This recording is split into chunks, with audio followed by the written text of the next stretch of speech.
It was probably about 1998 or 2000. I was 9 years old at the time, and there were a lot of cases of human trafficking using the pelagic fishing boat. Kind of like that. It was probably early summer, a rainy day.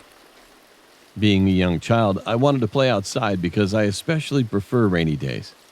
But I didn't have any friends to hang out with that day. I think my parents were out somewhere then, so I thoughtlessly grabbed an umbrella and went out alone, wearing slippers. I used to live in a poor village, and it was located on a pretty high-level hillside. Anyway, I was playing by myself, digging a pit and watching the water pool in the playground. Now, suddenly, a middle-aged lady of my mom's age approached me. She came up to me and said, "I'm sorry, kid, but can I borrow your umbrella for a moment? It'll only take a minute." "Yes, ma'am." There was a place like a cabin in the playground to avoid the rain. So I was sitting there waiting for the lady, but she didn't come back for quite a while. Then I saw a blue truck approaching. I took a closer look and I found that she was in the truck. She called me. "Your umbrella is behind the truck's trunk, and you see, I hurt my leg. So can you come get your umbrella by yourself, dear?" When I looked behind the truck, I could see the end of the umbrella rising up so that I could grab it easily. Come to think about it now, the whole thing was totally artificial. However, I was too young to think of it back then. I was going to the back side of the truck without thinking to grab the end of the umbrella and try to pull it out. But suddenly the driver got out. I thought he was trying to help me, but he grabbed me and forced me into the car. Then he put his hand on my mouth and said like this, "Hey son, you're not sick, are you? Or do you have any disability?" Confused, I just nodded slowly. "Okay, you'll be fine." Well, that dude was a real bee. He was talking to himself like that, and the lady next to him smiled and told him, "Wow, we finally made it today, babe. I want you to buy me a wallet." Now that I think about it, I think they were lovers or a couple or something. Not long after, there was a checkpoint ahead. I was crying loudly at the time, and luckily, the police seemed to look at us, and the guy and the lady must have both noticed it. They suddenly made a U-turn with the car at 90 degrees abruptly. Soon, I could smell burning wheels as I heard the sound of a gunshot. I could hear the police radio, and it was raining cats and dogs, and furthermore, the serious criminals are next to me.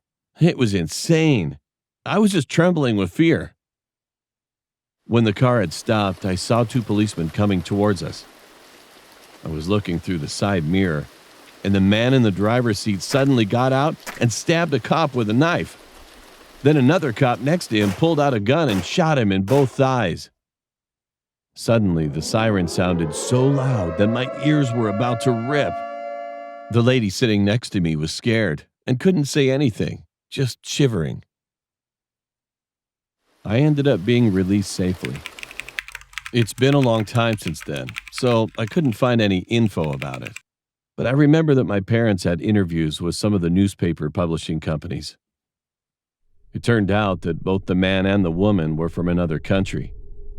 They lived here for a long time, and they tried to escape through the smuggling route to somewhere else.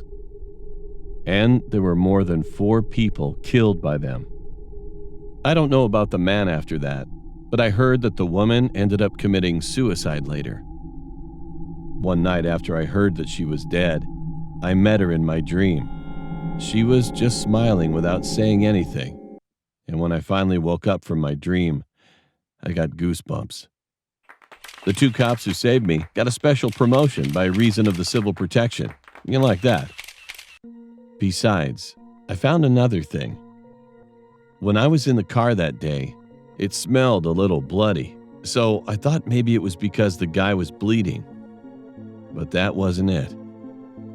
There was someone's wrist in the man's pants. It turned out that their first murder was a complete success. The man felt like things were going to be fine if he kept the body's wrist, so he cut it and carried it around with him, despite the rotten smell and bloody stench. I guess humans can do everything when there's an extreme situation. Also, this is what the experts say. Psychologically, people think a lot and get depressed on rainy days, so the crime rate is normally higher than on clear days.